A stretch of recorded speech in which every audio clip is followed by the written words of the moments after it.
ng mga hinahangaan sa industriya na sina Eddie Garcia at Sylvester Stallone ay pagiging actor-director din ang career path na kanyang tinahak. At kung sa acting siya ay unang nakilala, sa directing ay unti-unti rin siyang nakakakuha ng recognition dahil sa mga pelikulang kanyang ginagawa. Mga kada makatotohanan at direktahang usapan with Direk Mike Magat.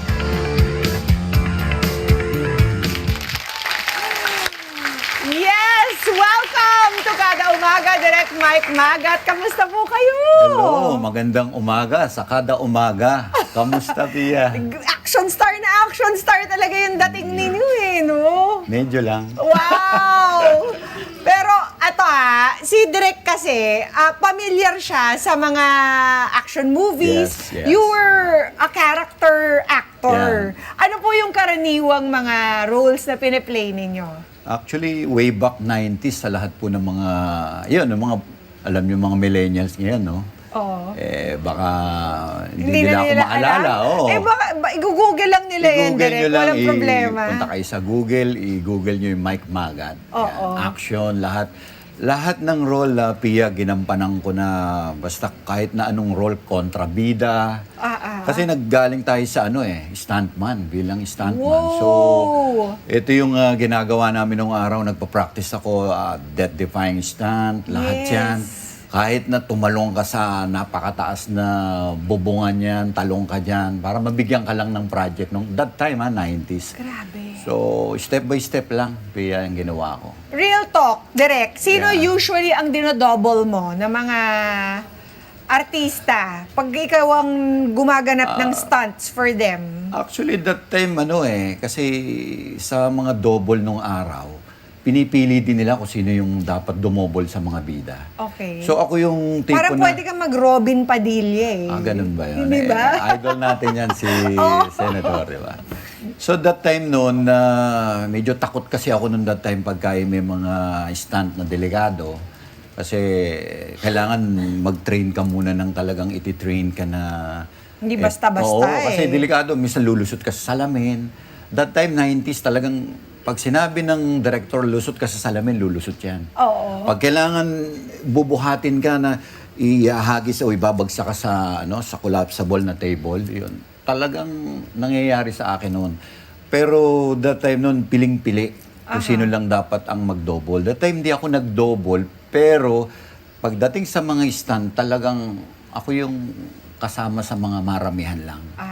Kumbaga, hindi yun talagang nagdo-double ako. Pagkabugbugan, ganon. Oo, so, Kasama ka dun sa mga...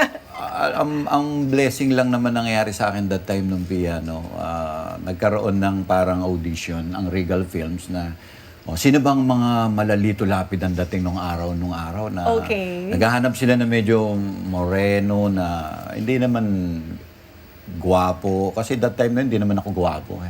Kumbaga talagang lang ako, dinadaan ko lang sa yung pangangatawan, minsan nagwe-weights ako. Okay. So nakita siguro medyo matangkad, tapos siya na sige, try natin 'yan. Nag-aral ako ngayon ng mga fight scene lahat.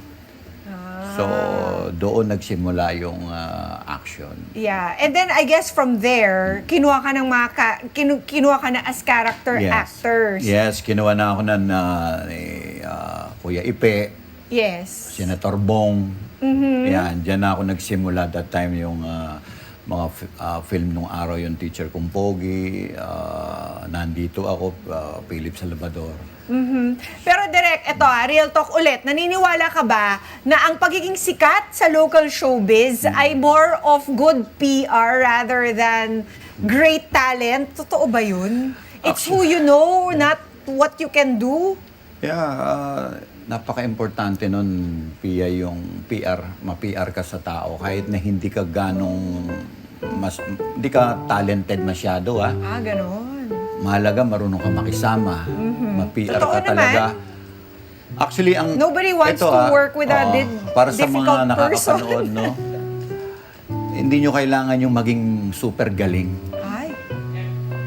Meron lang kayong alam, dagdagan nyo lang ng pakikisama sa kapwa, hindi kayo mawawalan ng trabaho.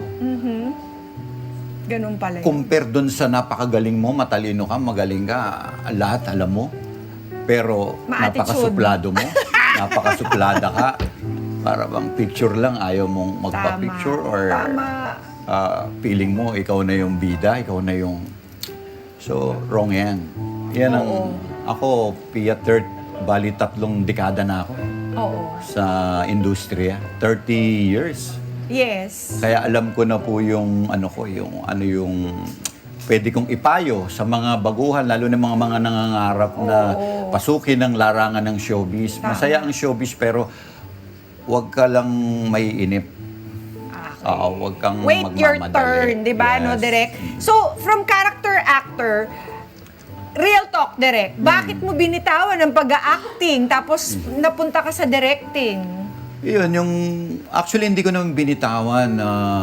Nagano lang ako kasi, di ba, dapat mag-focus ka eh.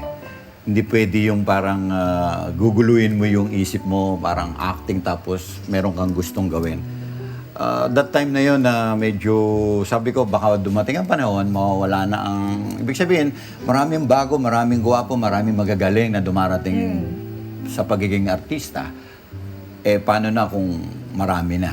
Eh di, agawan na. So, that's why you decided to go into I decide directing. na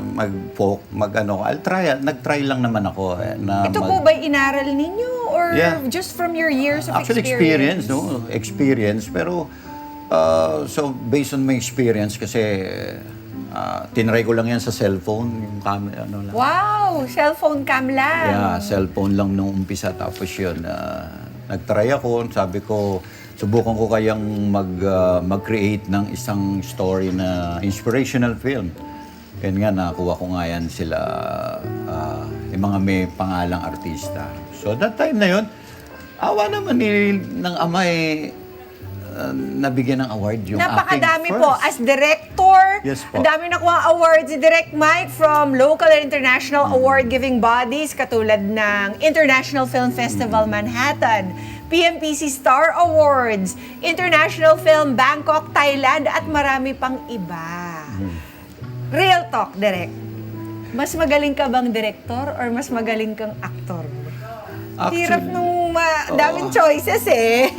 Actually, yung galing naman, tao nang bahala magsabi kung magaling. Ang sa akin kasi, natutuwa lang naman ako sa nangyayari sa ginagawa ko.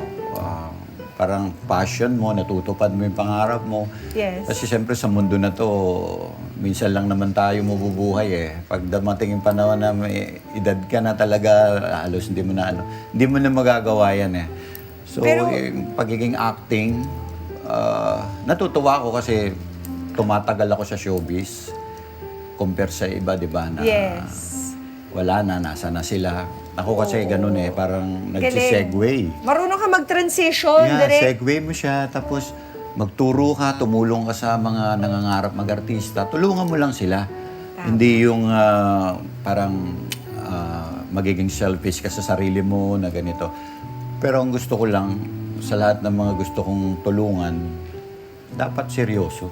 Mga Kanet 25, this is Pia Guanyo Mago. For more Kada Umaga updates, please click the subscribe button and follow us on Net25 social media pages at Net25 TV and at Net25 Entertainment Facebook page. See you guys. Bye!